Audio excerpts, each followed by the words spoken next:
Salut tout le monde, bienvenue à ce huitième vidéo sur le jeu John Company publié par Whirligig Games en 2022. Dans ce vidéo, on va parler de la phase des revenus. Nous sommes ici, dans la séquence de jeu. Alors, première chose qu'on va faire dans cette phase-là, c'est l'heure de payer les comptes. Alors, les factures viennent de rentrer à la compagnie. Là, c'est le fun, vous avez eu un beau taux, vous avez fait de l'argent. La balance de la compagnie, dans ce cas-là, est à 24 piastres. La vie est belle. Mais là, comme je dis, là, la fin du mois arrive et c'est le temps de payer nos dépenses. Quelles sont-elles, ces dépenses-là? Ben, d'abord, on met ça un petit peu moins extrême, là. C'est là où vous payez les intérêts sur la dette. Fait que d'abord, vous allez payer une pièce, la compagnie va payer une pièce pour la valeur de la dette. Fait que dans ce cas-là, la dette est à 4, donc la compagnie viendrait payer 4 pièces. OK, ça c'est la première chose. Deuxième chose, oui, c'est le fun quand le commandant agit. Ça y coûte rien d'utiliser ses régiments, ça y coûte rien d'utiliser ses officiers. Mais ce beau monde-là, on les paye encore là à la fin du tour. Fait que la compagnie doit payer une pièce pour chaque régiment qui est en jeu, qu'il soit en haut ou en bas, là, qu'il soit épuisé ou non. La compagnie doit payer 1 dollar pour chaque régiment et 1 dollar pour chaque officier. Même principe, qu'il soit épuisé ou non. Il n'y a que les commandants, au final, qu'on ne paye pas. On ne paye pas non plus les alliances locales parce que dans le fond, on les a déjà payées. Si vous les avez utilisées, vous les avez déjà payées, quand même assez grassement, il faut dire. Donc, c'est une pièce par régiment, une pièce par officier. À noter que même tout ce que je parle là, ça s'en va à la banque. Il n'y a personne qui s'en met dans les poches. Autrement dit, quand je dis qu'on paye les officiers, la compagnie ne donne pas une pièce, dans ce cas-là, aux joueurs verts. Cette pièce-là s'en va là, à la banque. Essentiellement, j'en ai parlé dans une autre vidéo, il ne faut pas voir l'officier vert, surtout pas cet officier-là, là, voir son âge. Faut pas voir cet officier-là comme étant un Rambo tout seul là, qui se bat contre l'ennemi. Cet officier-là a un entourage, des soldats qui travaillent pour lui ou pour elle. Puis c'est ce qu'on paye là, à la fin de l'année. Tout ça pour dire que dans le scénario qu'on voit ici, là, 1, 2, 3, 4, 5, 6, 7, 8, 9. Fait que c'est le fun d'avoir des grosses armées, on est puissant, on conquiert des régions, on est équipé pour veiller tard, on est équipé pour tabasser, pour tapocher. À la fin de l'année, ça coûte cher en crise. Et finalement, la compagnie doit payer une pièce pour chaque bateau qui est à l'eau. Donc, nous avons ici un bateau qui est à l'eau. La Chine, ça compte dans ce contexte-là. Donc, dans le cas qui nous intéresse, là, nous avons 4 pièces, 4 bateaux qui sont à l'eau. À noter, je précise à l'eau, puisque si notre ami le gouverneur ici, dans ses actions, là, est en train de bâtir un bateau de la compagnie, ça coûte rien. Okay, il n'est pas encore mis en mer, là, il est en train d'être construit, là, puis ça coûte rien à la compagnie. Mais autrement, la compagnie doit payer une pièce, que ce soit un bateau temporaire, un bateau de compagnie ou un bateau de joueur, s'il est à l'eau, ça coûte une pièce à la compagnie. Encore là, les bateaux qui sont encore dans les chantiers navals des joueurs coûtent rien. Fait que vous voyez l'importance de faire de l'argent, là, ça, les dépenses, là, ça va vite en esti, là. Bienvenue dans le monde des affaires, là. Mais comme je dis, là, c'est bien le fun pendant le tour. On fait des trades, on dit asti, yes, on vient de faire tant d'argent, puis ah ouais, trade avec la Chine, puis ah ouais, le gouverneur fait sa petite taxe d'administration, là. Ben, on en a besoin parce que la fin du tour arrive vite, puis ça coûte cher en sacrament. Bon, premier cas d'espèce, qu'arrive-t-il si vous n'êtes pas capable de payer? Admettons, là, vous avez payé votre dette, vous avez payé vos régiments puis vos officiers. Puis là, vous arrivez ici, il vous reste 3 piastres. C'est le temps de payer pour les bateaux. Là. Puis là, ben, câlisse, il y a 4 bateaux. Qu'est-ce que vous allez faire? Vous allez prendre ce que le jeu appelle un prêt d'urgence, un emergency loan. Fait que vous allez bouger la dette de la compagnie d'une case à droite. Puis ça vous donne 5 dollars concrètement, un petit peu comme quand vous le faites comme chairman. La différence fondamentale étant que vous ne recevez pas la monnaie de ça. Fait que dans un cas comme ça, il me reste 3 pièces dans les coffres de la compagnie. Il faut que je paye 4 pièces. Alors je suis short d'une pièce. Le emergency loan me donne 5 dollars. En théorie, j'aurais 4 dollars qui me resteraient dans mes poches. Mais c'est pas comme ça que ça marche. Vous avez mal planifié vos affaires. Vous êtes pogné pour prendre un prêt d'urgence. Quand vous êtes pogné pour prendre un prêt d'urgence, la balance de la compagnie va finir systématiquement à zéro. OK, on ne rend pas la monnaie sur un prêt d'urgence. Dans les faits, vous aviez juste, ou le chairman, à la limite, si vous voulez l'accuser puis pointer du doigt, le chairman avait juste à mieux planifier ses affaires au début. Fait qu'il y a une différence donc entre prendre des prêts comme chairman au début du tour, ça vraiment pour chaque case à droite que vous endettez la compagnie, vous recevez vraiment 5 puis vous pouvez gérer ce 5 $-là.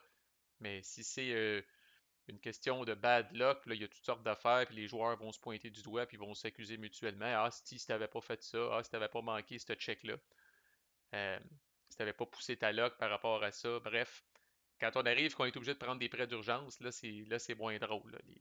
On peut prendre des prêts d'urgence pour éponger les dépenses de la compagnie. Ça l'endette la compagnie, puis c'est sûr et certain qu'on n'a pas de retour de monnaie, là, même si on a de l'extra. Là. À noter, c'est assez fucké, mais vous allez comprendre assez vite pourquoi, là, que même si la compagnie arrive à 8 de dette, c'est possible de continuer de prendre des prêts d'urgence. Fait que là, vous comptez dans votre tête, ça vous en prend combien? Vous êtes rendu à 2, vous êtes rendu à 3, vous êtes rendu à 4, 5 piastres par truc, jusqu'à temps que vous ayez tout payé puis que vous arriviez à zéro. Puis là, peut-être que vous vous dites dans votre tête, hey Chris, c'est broken, c'est cassé cette affaire-là. Si on va endetter la compagnie au maximum, puis après ça, let's go, les prêts d'urgence, hostie. Là, vous allez voir, là, vous aurez deviné que c'est pas juste d'endetter la compagnie, la conséquence sur les prêts d'urgence, il y a un très gros hit sur l'image et le prestige de la compagnie. Puis c'est résumé ici. Alors, si à la fin du tour, à la phase de revenu, vous devez prendre un à deux prêts d'urgence, cette icône-là ici veut dire que vous allez réduire le prestige de la compagnie d'une case. Si par contre vous devez prendre, et de l'aveu même du designer, il manque un plus ici, là, si vous devez prendre trois prêts d'urgence ou plus, là vous allez réduire le prestige de la compagnie de 2.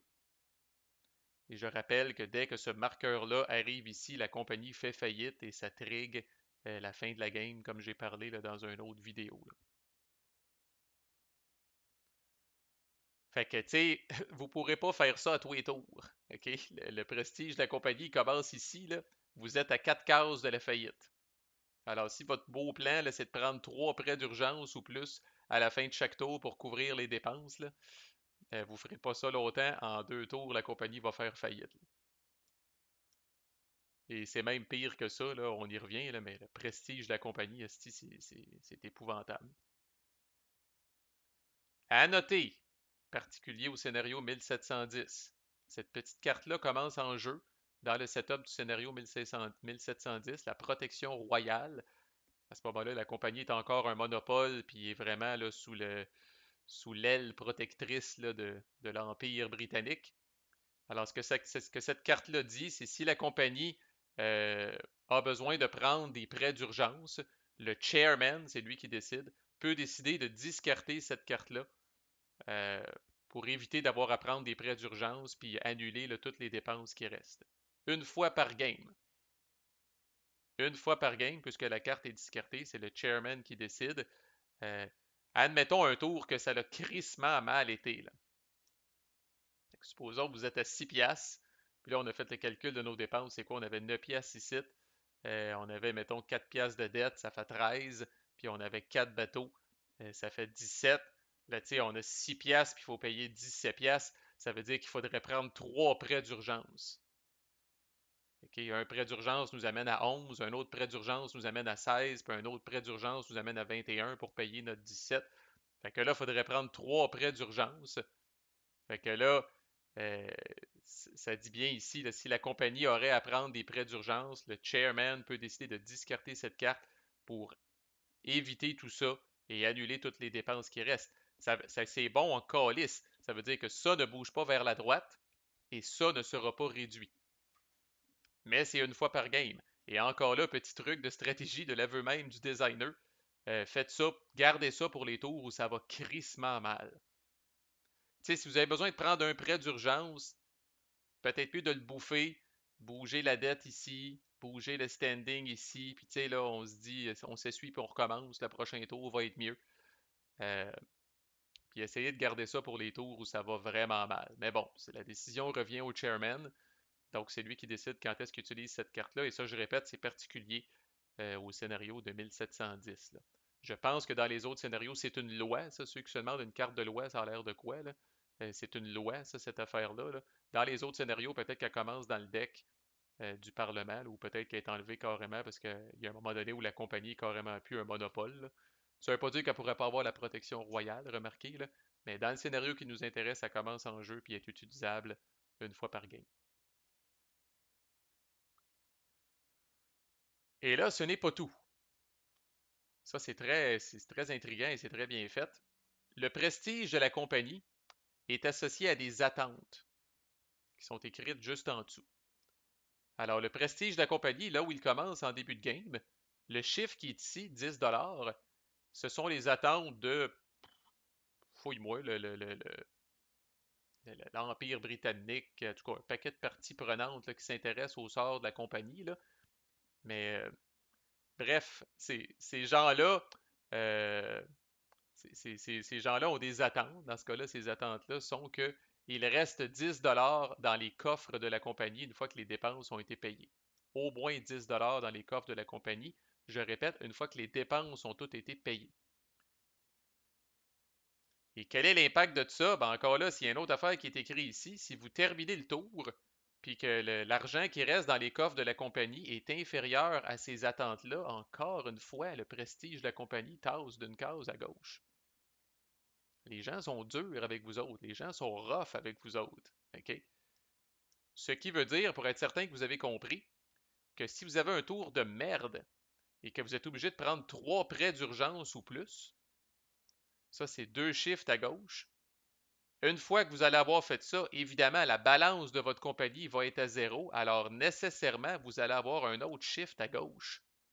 Fait que, calice, un tour où vous prenez 3 prêts d'urgence ou plus, vous venez de dropper de 3, vous êtes à une case de la faillite. C'est incroyable et c'est épouvantable. Et évidemment, plus le prestige de la compagnie est élevé, plus les attentes sont élevées. La seule bonne nouvelle de réduire le prestige, c'est que là, à partir de maintenant, là, dans ce cas-là, là, les attentes envers la compagnie sont très, très modestes. Là. On se fait plus on se fait plus d'idées, là, puis on se dit, Callis, ça va être beau s'il a fini avec 4 piastres. Là. Et finalement, pour conclure cette phase-là, admettons que j'ai terminé là avec, tu sais, là, ouf, j'ai réussi, tu sais, il reste 10 piastres dans les coffres de la compagnie, les attentes c'était 10 piastres, donc égal ou supérieur, je suis correct, j'ai pas de shift à gauche, j'ai pas pris de prêt d'urgence, c'est merveilleux. Là arrive la phase de payer les dividendes. Là, vous allez comprendre, un des avantages d'avoir des actions dans les compagnies, c'est que là, le chairman, la décision lui revient, le chairman peut décider ou non de payer des dividendes. S'il paye des dividendes, il n'y a pas de favoritisme. Il est obligé de payer là, 1$ pour chaque personne qui a une action ici, incluant sa propre famille. Donc, dans ce cas-là, le chairman, qui est le joueur blanc, s'il décide de payer des dividendes, ça va donner 2 piastres au joueur blanc, 2 piastres au joueur jaune, 1 piastre au joueur bleu, 1 piastre au joueur vert. Pour un total de 6$. Puis cet argent-là ne pousse pas dans les arbres, ne tombe pas du ciel. Cet argent-là, on va le réduire de la balance de la compagnie. Et en théorie, il n'y a pas de limite à la quantité de dividendes. En fait, la limite, c'est la balance de la compagnie. Mais en théorie, le chairman pourrait décider de payer encore des dividendes. Fait que, par exemple, si le chairman avait 12 piastres, pas le chairman, mais si la compagnie avait 12 piastres, le chairman pourrait payer 2 rondes de dividendes, voyons-le comme ça, là, puis réduire carrément la balance de la compagnie à zéro. Mais là, lui, comme joueur blanc, il fait 4 piastres, le jaune fait 4 piastres, le bleu fait 2 piastres et le vert fait 2 piastres. Donc, quand on décide de payer des dividendes, c'est correct, mais faut donner au minimum 1 piastre à tout le monde qui est ici, incluant le chairman en personne. On réduit la balance de la compagnie, puis on peut refaire ça tant qu'il reste de l'argent dans les coffres. Et voici la seule façon, par les voies naturelles, il y a peut-être des lois qui font ça, peut-être une ou deux lois qui font ça, mais c'est tough en hostie. Voici la seule façon, par les voies naturelles, que vous pouvez augmenter le standing de la compagnie. Si vous avez payé en dividende plus d'argent que le chiffre qui est ici, vous bougez le standing de la compagnie de 1 à droite. Autrement dit, dans mon premier cas, là, où j'étais à 10 piastres, fait que j'étais correct, je rencontrais les attentes, je décide de payer une ronde de dividendes, ce qui est équivalent à 6 piastres. j'amène mon truc ici. Est-ce que j'ai payé en dividende plus que le chiffre qui est ici? La réponse, c'est non. Mettons un taux qui a crissement bien été, j'étais à 15 piastres, je décide de faire deux rondes de dividendes, ça donne 12 piastres. Et là, à ce moment-là, j'ai payé plus en dividendes que le chiffre est ici, je bouge le standing de 1 à droite. Fait que vous avez, puis on n'a même pas fini de voir là, si la compagnie perd des régions, encore là, ça amène le standing à gauche. Fait qu'il y a beaucoup plus de façons dans ce jeu-là de réduire le standing de la compagnie que de l'augmenter. C'est comme toute bonne business, c'est à peu près la seule façon de l'augmenter, c'est de démontrer qu'on prospère, démontrer qu'on a tellement d'argent asti, qu'on remet des dividendes à pu finir. C'est la seule façon, ou à peu près, là, d'augmenter le standing de la compagnie.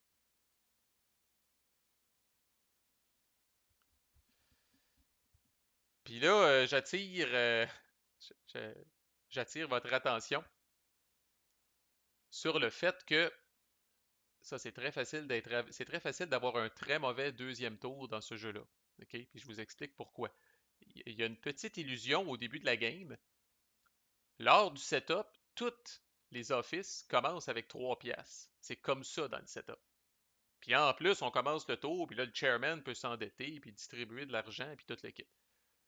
Puis typiquement, quand vous allez finir un tour, ben les gens qui avaient ce fric-là, ils ont fait de quoi avec? Ils ont peut-être pas tout dépensé, là, mais les chances sont qu'ils ont dépensé en crise, là, pour faire du trade, pour faire acheter des alliances locales, ouvrir des ordres, fitter des bateaux, toutes les patentes qu'on a parlé. Fait que ça se peut que vous finissiez le tour comme ça. OK? Fait que là, si vous arrivez au début du prochain tour et qu'il reste 3 piastres d'un coffre de la compagnie, là, qu'est-ce que vous allez faire?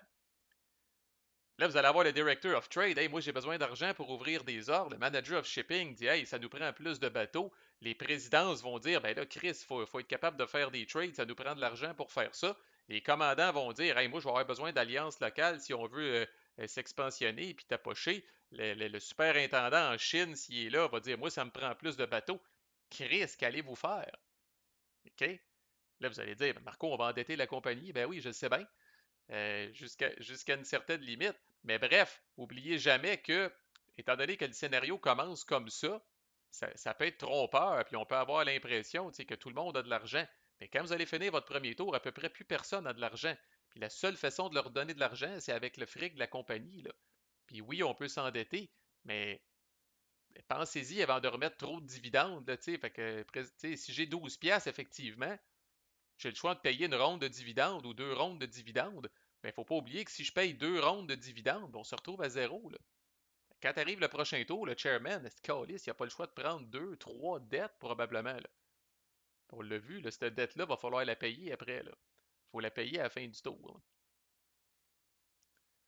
Fait que c'est quand, sentez-vous pas mal, au contraire, de terminer un tour peut-être avec 10 piastres d'un coffre de la compagnie, parce que peut-être ça va vous empêcher d'avoir à vous endetter encore plus au prochain tour, puis vous allez quand même pouvoir distribuer de l'amour un petit peu ici à travers vos offices, là. Fait que voilà, c'est la phase de revenu. Et là, on va tomber dans la phase, my God, les événements en Inde. Et c'est loin d'être simple. Ceux qui pensent qu'on fait tirer des cartes de ce deck-là, là, puis il y a des petites instructions écrites, puis on fait les affaires, là, au colis. Les événements en Inde, là, c'est là qu'il y a beaucoup de joueurs de ce jeu-là là, qui vont mettre un genou à terre, là, puis qui vont dire si boire, c'est donc bien compliqué, là. Puis les événements en Inde, de l'aveu du designer, et c'est mon avis aussi, l'important, c'est qu'il y ait au moins une personne autour de la table qui les maîtrise puis qui sache comment les implanter, là. Les événements en Inde, essentiellement, là, c'est le jeu qui fight back. C'est pas un jeu semi-coop, mais quand même, pour vous rendre la vie difficile, là, dans ce paquet-là, là, c'est principalement de la cochonnerie, là. Fait que, puis là, l'éléphant rentre en jeu, puis les cubes d'unrest, puis là, les rébellions, puis il y a 56 000 styles d'affaires, là. Bref, on rentre dans une série de peut-être deux, trois vidéos là, juste pour couvrir la totalité des événements en Inde, là. Ceci dit, c'est quand même très flavorful, puis il y a des mécaniques intéressantes, là, fait que je veux pas que vous vous sauviez en courant par rapport à ça, là. C'est quand même très hot, fait que restez avec nous, lâchez pas pour la suite des choses. À plus.